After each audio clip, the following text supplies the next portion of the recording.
ઓમ શ્રી ગણેશાય નમઃ. જય શ્રી કૃષ્ણ મિત્રો. આજે આપણે 11 દેવીની કથા સાંભળીશું. એક સમયની વાત છે. એક રાજાને 2 દીકરીઓ હતી. તેમાં નાની દીકરી હંમેશા 11 માતાનું વ્રત કરતી હતી. બધા જ લોકો નાની દીકરીના બહુ વખાણ કરે, બહુ પ્રશંસા કરે. તે ભક્તિભાવ વાળી હતી અને શાંત હતી, નિર્મળ સ્વભાવની હતી. અને આ કારણથી મોટી બહેન નાની બહેનથી બહુ ઈર્ષ્યા કરતી હતી. એક દિવસ પાડોશી દેશનો રાજા મોટી દીકરીને જોવા માટે આવ્યો. લગ્ન લાયક દીકરીઓ થઈ ગઈ હતી, માટે દીકરીને જોવા માટે રાજકુમાર એક આવ્યો. પરંતુ તે રાજાની મોટી દીકરીની જગ્યાએ નાની દીકરીને પસંદ તેને આવી ગઈ. મોટી ના આવી અને નાની પસંદ આવી ગઈ. મોટી બહેનને આ સારું ના લાગ્યું, એટલે હવે તો તેની બળતરા વધારે ને વધારે વધી. તેની નાની બહેનથી તે વધારે વળવા લાગી, ઈર્ષ્યા કરવા લાગી, એને નફરત કરવા લાગી. અને આ ઈર્ષ્યાના કારણે તે મોટી બહેન નાની બહેનને અલગ અલગ રીતે ઘણી વાર મારવાના ઉપાયો પણ કરતી રહેતી હતી. બહુ વાર એને મારવાની કોશિશ કરી. એમાં એક દિવસ તેણે લાડવામાં ઝેર ભેળવીને તેને નાની બહેનને ખવડાવવાની કોશિશ કરી. તો બીજી વખત એણે માટલામાં એક ઝેરીલો સાપ મૂકીને નાની બહેનના રૂમમાં મૂકી દીધો છે. એકવાર તેની નાની બહેનને કૂવામાં પાણી ભરવા માટે લઈ જાય છે અને દગાથી કૂવામાં ધક્કો મારી દે છે. અને બધી જ વખત વારંવાર માતા 11 તેને બચાવી લેતા હતા, કેમ કે તે 11 માતાની પરમ ભક્ત હતી. હવે મોટી બહેન તો બહુ પરેશાન થઈ ગઈ કે અરે, આને તો ગમે એટલી વાર મારવાની કોશિશ કરું છું, પણ આ તો મરતી જ નથી ને.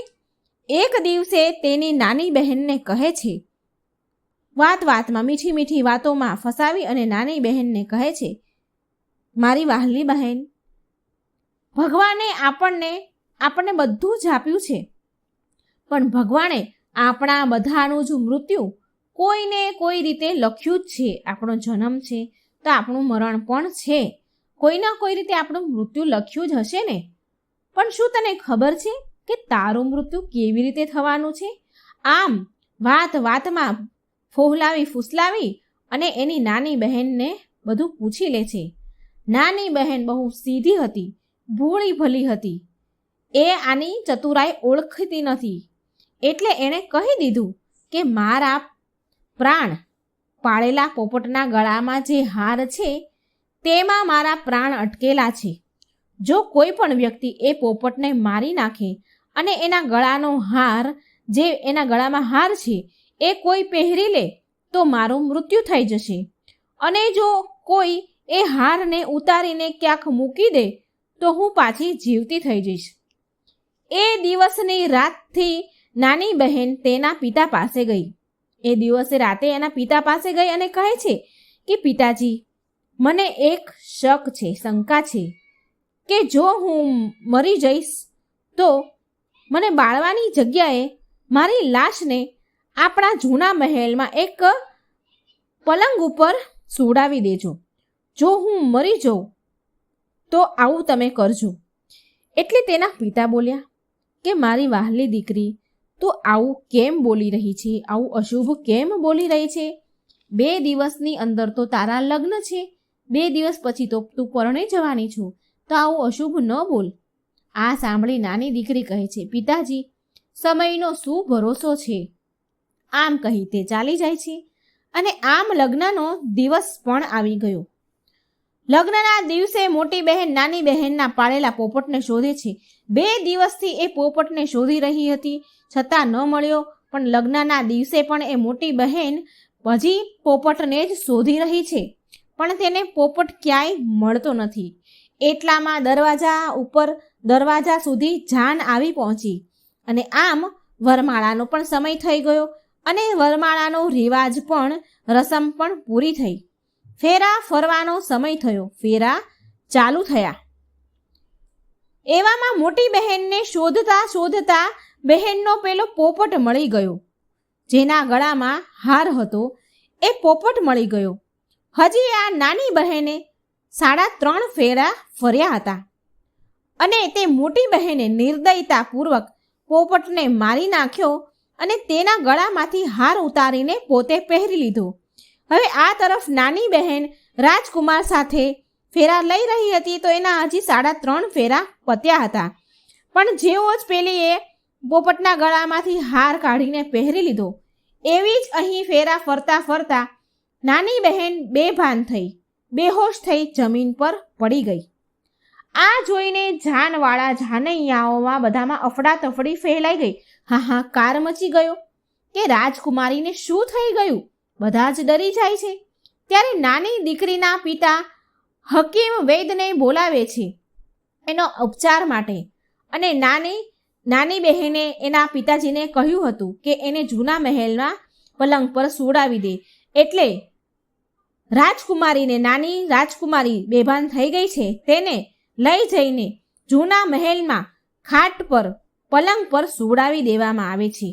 ત્યાં વૈદ હકીમોને બોલાવ્યા છે અને પછી એ વૈદ હકીમો રાજાને કહે છે, નાની દીકરીની તપાસ કરી અને કહે છે કે અમે તો અમારા જીવનમાં આવો બનાવ, આવી ઘટના પહેલી વાર જોઈ છે કે આ રાજકુમારી તો ન મરેલી છે કે ન જીવતી છે, આ એક જીવતી લાશ સમાન છે. હકીમની વાત સાંભળી રાજા હેરાન થઈ ગયો. અરે આ શું, આવું કેમ? પછી એ રાજા કહે છે કે તમે બહાર જઈને કહો કે રાજકુમારી બેહોશ થઈ ગઈ છે, થોડી વારમાં સ્વસ્થ થઈ જશે, એનો ઈલાજ ચાલી રહ્યો છે. જો તમે આવું નહીં કરો તો હું તમને લોકોને મૃત્યુદંડ આપીશ. રાજા હકીમ વૈદોને આવું કહે છે અને બહાર મોકલે છે. હકીમે રાજાના કહ્યા પ્રમાણે જાનવાળાઓને રાજકુમારને એવું જ કહે છે કે રાજકુમારી બેહોશ થઈ ગઈ છે, એનો ઈલાજ ચાલી રહ્યો છે. હવે એવામાં મોટી છોકરી, રાજાની મોટી દીકરી ત્યાં મહેલમાં, જૂના મહેલમાં જ્યાં નાની બહેનને સુવડાવી છે અને આ રાજા છે એના પિતા છે ત્યાં આવે છે.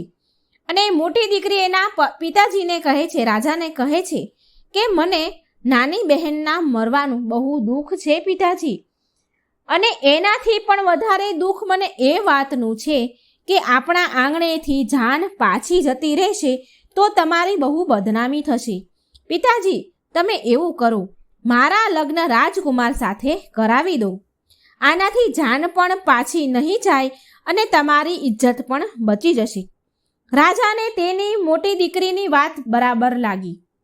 પછી મોટી દીકરીને નાની દીકરીના કપડાં પહેરાવીને મંડપમાં બેસાડી દીધી. પરંતુ જે રાજકુમાર પેલી નાની દીકરીને પરણતો હતો તેને ખબર પડી ગઈ કે આ મારી પત્ની નથી અને બોલ્યો કે આ મારી પત્ની નથી. મારી પત્ની જ્યારે બોલે છે ત્યારે તેના મુખમાંથી, તેની વાણીમાંથી મધુર વાણી અને ફૂલ વરસે છે. પણ બધાએ બહુ સમજાવ્યો રાજકુમારને, એની સાથે લગ્ન કરવા તૈયાર ન હતો, પણ બધા લોકોએ, એના પિતાએ, આ રાજાએ બધાએ બહુ સમજાવ્યો, બહુ મનાવ્યો, પણ બળજબરીથી પછી રાજકુમાર પણ માની ગયો અને 3.5 ફેરા મોટી રાજકુમારી સાથે ફેરવી લીધા. એના મન તો ન હતું, પણ છતાં પણ બધાના કહેવા પ્રમાણે એણે મોટી દીકરી સાથે, મોટી રાજકુમારી સાથે લગ્ન કરી લીધા. 3.5 ફેરા એની સાથે ફર્યું. મોટી દીકરીને રાજકુમાર સાથે વિદાય કરી દેવામાં આવી. પણ રાજકુમાર મોટી રાજકુમારીના હાથથી ના તો પાણી પીવે છે અને ના તો એની સાથે કોઈ વાતચીત કરે છે અને ના કોઈ પણ વાર એના હાથનું ભોજન પણ ખાય છે. પાણી પણ એના હાથથી નથી પીતો, કારણ કે એને એના મનથી લગ્ન નહોતા કર્યા. રાજકુમારના મનમાં તો પેલી નાની રાજકુમારી જ વસેલી હતી. રાજકુમાર મનમાં વિચાર કરે છે કે અરે મારી પત્ની સાથે શું થયું હશે, તેને અચાનક આવું કેમ થઈ ગયું. થોડો સમય ગયો. એક દિવસ રાજકુમાર બહુ દુઃખી મનથી ઘોડા ઉપર બેસીને જઈ રહ્યો હતો તો ઘોડો ત્યાં જઈને ઊભો રહી ગયો જ્યાં રાજકુમારીના અધમરી લાશ હતી, રાખવામાં આવી હતી. તેના પિતાજીના જૂના મહેલમાં આ રાજકુમારીની લાશ ત્યાં સુવડાવેલી હતી. રાજકુમાર ઘોડાને આગળ ચાલવાની બહુ કોશિશ કરે છે, પણ ઘોડો તો ચાલવા તૈયાર જ ન થયો. ઘોડો ત્યાં જ અટકી ગયો, એક ડગલું પણ આગળ ન ચાલ્યો. એટલે રાજકુમાર વિચારમાં પડ્યો કે ઘોડો અહીં કેમ રોકાઈ ગયો છે? કોઈ તો કારણ જરૂર છે, કંઈક વાત તો છે કે ઘોડો અહીંથી એક ડગલું આગળ નથી વધી રહ્યું. પછી કંટાળીને રાજકુમાર ઘોડા પરથી નીચે ઉતર્યો અને મહેલ પાસે ગયો. ત્યાં એક ચોકીદાર ઊભો હતો. રાજકુમારે ચોકીદારને પૂછ્યું કે આ કોનો મહેલ છે? તો તે ચોકીદારે કહ્યું કે આ જૂનો મહેલ છે, આ રાજાનો અમારા જૂનો મહેલ છે. એને તેનું નામ પણ દીધું. ત્યારે રાજકુમાર સમજી ગયો કે આ તો મહેલ મારા સસરાનો છે. ત્યારે રાજકુમારે અંદર ગયો. ત્યાં એક પલંગ પર કોઈ સૂતું હતું. ત્યારે રાજકુમારે ચોકીદારને પૂછ્યું કે આ કોણ સૂઈ રહ્યું છે પલંગ પર? ત્યારે ચોકીદાર બોલ્યો કે આ રાજાની નાની દીકરી છે, નાની રાજકુમારી છે, જેના લગ્નના દિવસે તે બેભાન થઈ ગઈ હતી, બેહોશ છે, અધમરી છે, એટલે એને અહીંયા સુવડાવવામાં આવી છે. ત્યારે રાજકુમારને ખબર પડી કે આ તો મારી જ પત્ની છે, જેની સાથે મેં 3.5 ફેરા લીધા હતા. એ રાજકુમાર તો નાની રાજકુમારીને બહુ પસંદ કરતો હતો. ત્યારે રાજકુમારે ચોકીદારને કહ્યું, મારા અહીં આવવાના વિશે હું અહીં આવ્યો છું, આ જાણ તમે કોઈને જ કરશો નહીં. હું તને બહુ બધું ધન આપીશ. એટલે ચોકીદાર માની ગયો. રાજકુમાર પલંગ પાસે ગયો અને બચેલા 3.5 ફેરા તેણે પલંગ સાથે લીધા અને તે પૂરો દિવસ રાણીના પલંગ પાસે બેસી રહ્યો. જ્યારે રાત પડી એટલે નાની રાજકુમારી જીવતી થઈ, બેભાનમાંથી હોશમાં આવી. અને હોશમાં આવી તો એણે તરત જ તેના પતિને જોયો. તેના પતિને જોઈને તે બહુ રડવા લાગી. ત્યારે રાજકુમાર તેને કહે છે કે મેં તારી સાથે લગ્ન કર્યા, જ્યારે ફેરા ફરતા હતા ત્યારે તો તું બેભાન થઈ ગઈ હતી, તો તારા પિતાજીએ તને ત્યાંથી ક્યાંક બીજા આ મહેલમાં મૂકી અને મારા લગ્ન તારી મોટી બહેન સાથે કરાવી દીધા, પરંતુ મેં તારી મોટી બહેનને આજ સુધી સ્વીકાર નથી કરી. હવે મને પૂરી વાત કહે કે તું બેહોશ કેવી રીતે થઈ અને હવે રાતના સમયે તું જીવતી કેવી રીતે થઈ, તું ઊભી કેવી રીતે થઈ? આની પાછળનું રાજ શું છે, રહસ્ય શું છે, મને કહે. રાજકુમારની વાત સાંભળી નાની રાજકુમારી બોલી. તેના પતિ રાજકુમારને કહે છે કે પોપટ અને હારની બધી વાત કહે છે અને એ પણ કહ્યું કે મેં આ રહસ્યની વાત માત્ર મારી મોટી બહેનને કહી હતી.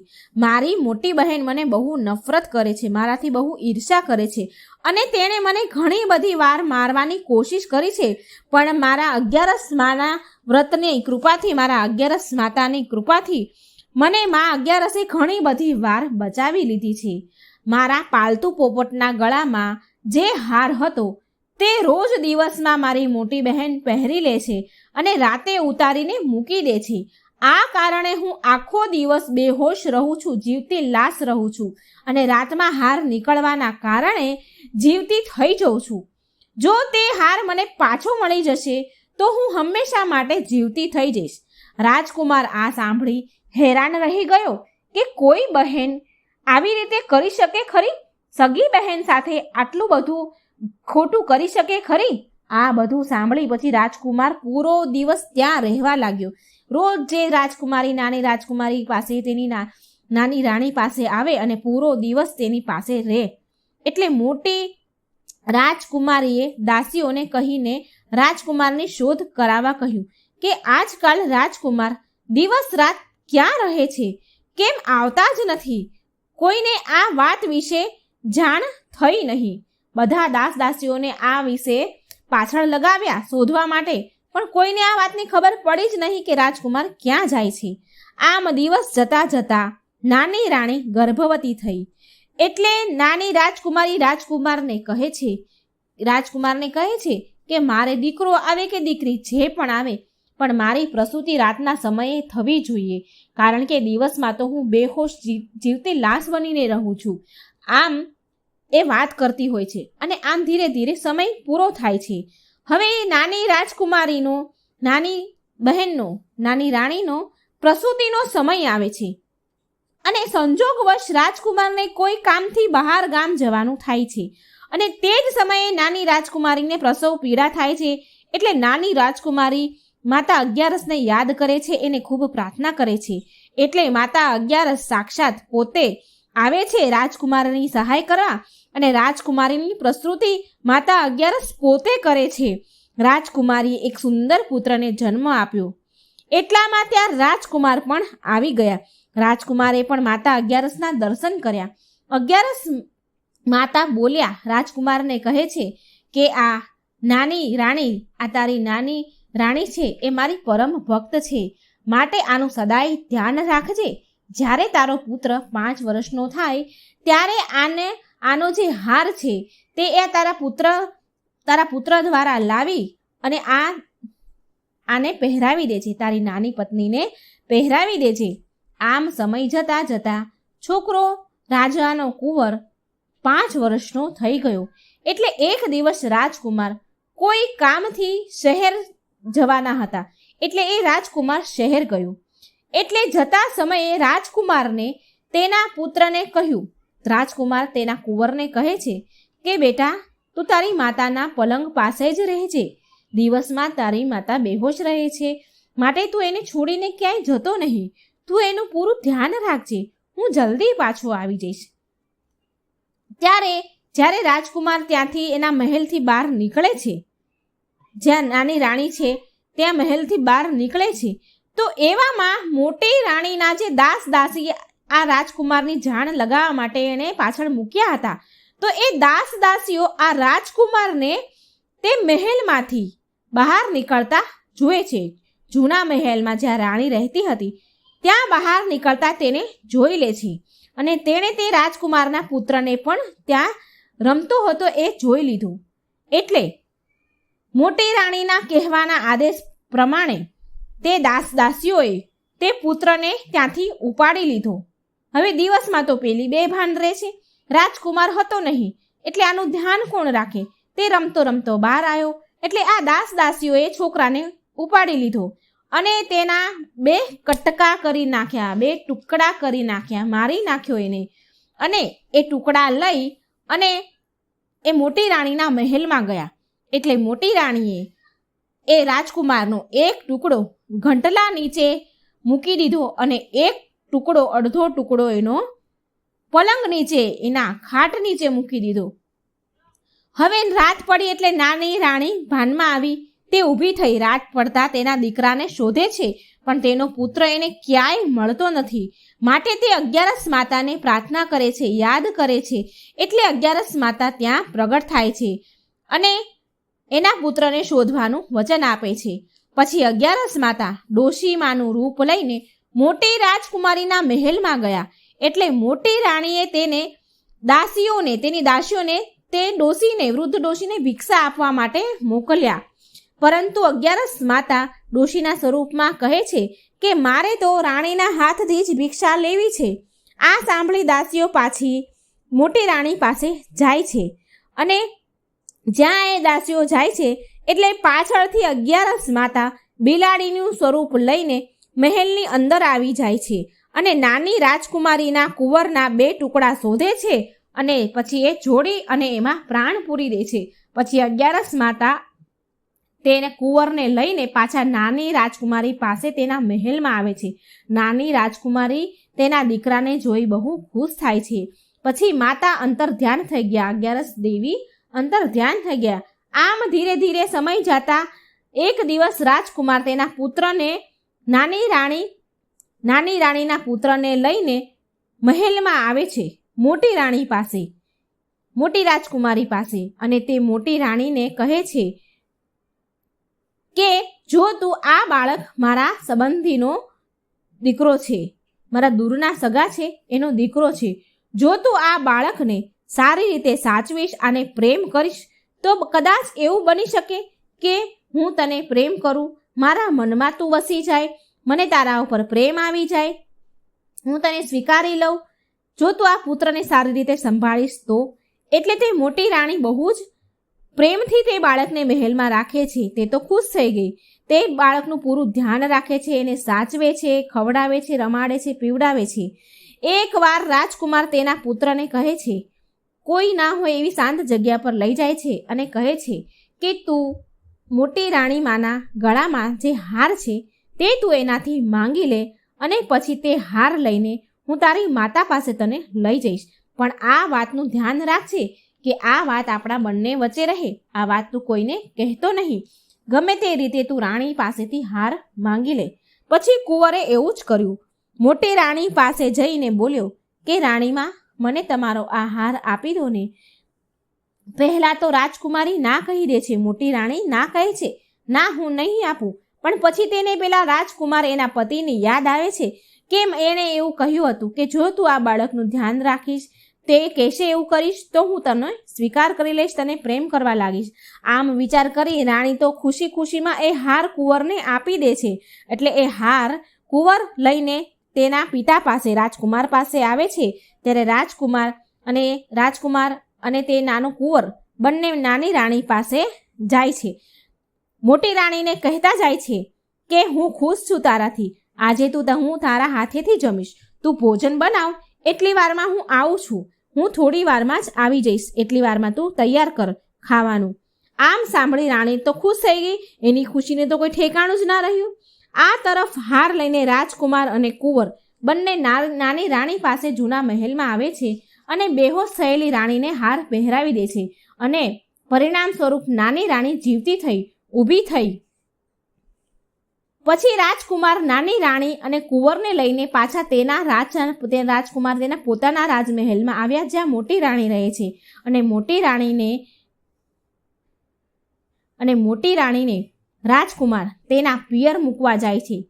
રાજકુમાર તેના સાસરે ગયો મોટી રાણીને મૂકવા માટે અને તેના સસરાને બધી જ વાત વિસ્તારથી કહી. અને આ બધું સાંભળી અને રાજકુમારના સસરાને, નાની રાણી મોટી રાણીના પિતા રાજાને બહુ દુઃખ થયું અને રાજકુમારથી ક્ષમા માંગે છે. 11 માની કૃપાથી નાની રાજકુમારીના ભાગ્ય ખુલી ગયા. તેનું જીવન સુખમય બન્યું. 11 માતાનો આવો પ્રભાવ છે. બોલો 11 માતાની જય. અને 11 એક દેવી છે. આપણે હરેક 11 કરીએ છીએ, એકાદશી કરીએ છીએ, તો એ એક દેવી છે. આપણે એ દેવીનું વ્રત કરીએ છીએ અને ખૂબ ફળદાયી છે. એ તો તમે બધા જાણો જ છો. જો મિત્રો મારી વાર્તા સારી લાગે તો મારી ચેનલને લાઈક, સબસ્ક્રાઈબ અને શેર જરૂર કરજો. જય શ્રી કૃષ્ણ. રાધે રાધે.